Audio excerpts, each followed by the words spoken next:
Hi there. If you're watching this video, you're probably interested in psychology, or maybe even thinking about becoming a psychology major. But what do you really know about psychology? Most people think psychology is about therapy, counseling, and Freud. But there are actually two major divides within the field of psychology. There is counseling, and then there's research. And the psychology major at Fresno State is very heavily research-oriented. So what then is research? Scientific research is conducted in order to learn something new, and sometimes also to solve practical problems.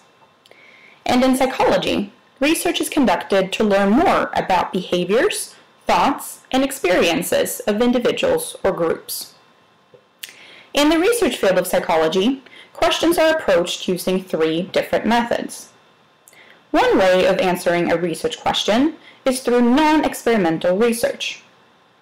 An example of such research was conducted by Loftus and Pickrell when they made people believe and remember childhood events that never actually happened to them.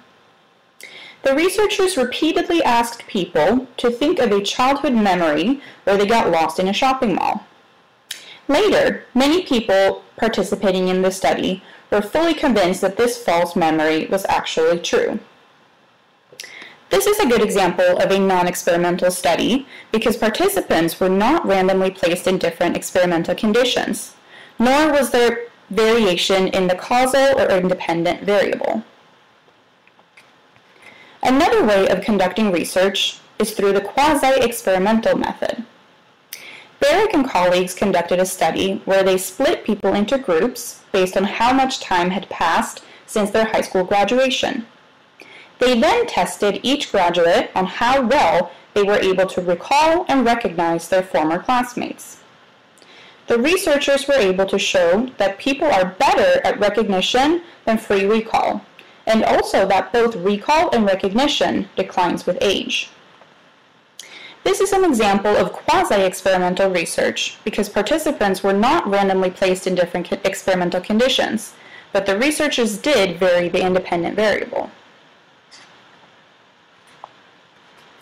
One additional way of conducting research is by using the experimental method. Kelting and Hamilton Rice conducted an experimental study where they looked into how well people remembered a product when it was advertised by a celebrity that also advertised for other products. The researchers used a David Beckham camera ad as their target ad and then placed participants into three different groups.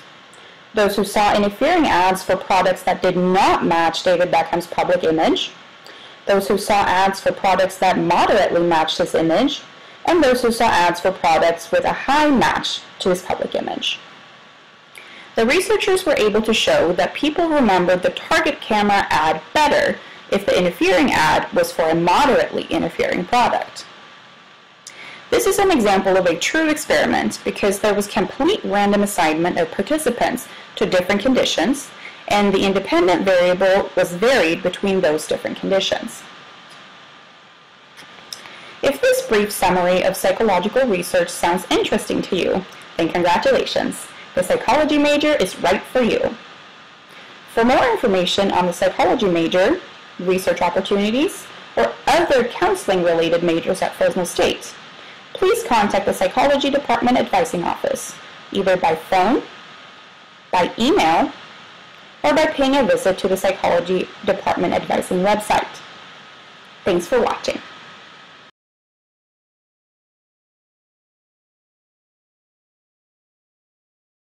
Created using Powtoon.